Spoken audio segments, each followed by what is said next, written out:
Today we're looking at something that definitely caught our attention. The official listing and description for a new novel, Peter S. Adler's Duck Springs Defiance. Yeah, it hit my radar too. We want to quickly unpack the very bold elements here. And you have to start with that full title, right?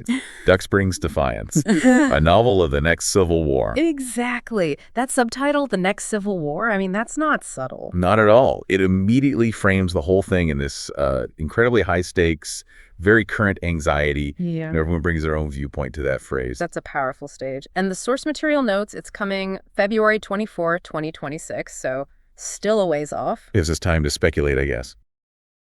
The Duck Springs Defiance is a tale of community, resistance, and redemption. The United States is barreling toward a second civil war. Washington, D.C. is under an orchestrated attack by militias intent on changing everything. The president is assassinated, cities are on fire, and the country is descending into chaos. In Seattle, Daniel Goldman packs up his brother's old Carmen Gia with camping gear, books, and supplies, and retreats from the city. Reeling from a shattered legal career, a bad marriage, and occasional PTSD, he drives to a cabin near a quirky community called Duck Springs. His plan is to escape into the wilderness, where he can read, hike, contemplate his future, and ruminate on the absurdity of it all. Unexpectedly, he also finds love. But the country's troubles are not restricted to cities, and soon tiny Duck Springs is surrounded by rogue troops who have a specific reason for attacking this small town. Let's talk about that inherent tension, though, this huge nationwide conflict as the backdrop. But the author, Peter S. Adler, the notes link him to conflict resolution and organizational consulting. That feels significant. It really does. That's maybe the most interesting detail we have right now. Here's someone whose actual job is, managing disputes, fixing broken systems. Right. And he chooses this topic, societal breakdown on a massive scale. So the question becomes, is he just describing chaos, or is he exploring something else? Is it like a how-to of collapse, or maybe a cautionary tale? I lean towards cautionary, or perhaps exploratory in a different way. How so? Well, think about the rest of the description.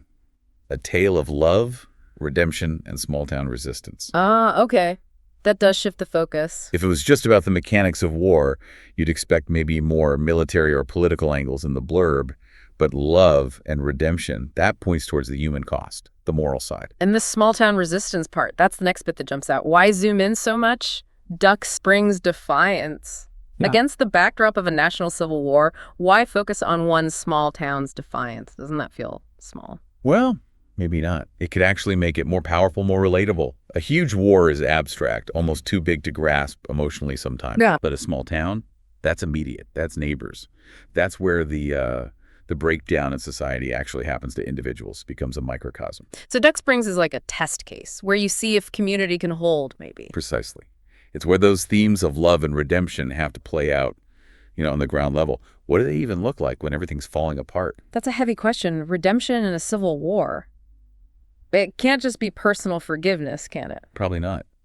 It might be about redeeming the community itself, finding ways to rebuild trust, to maintain some kind of decency. That small-town resistance could be the action of love and redemption.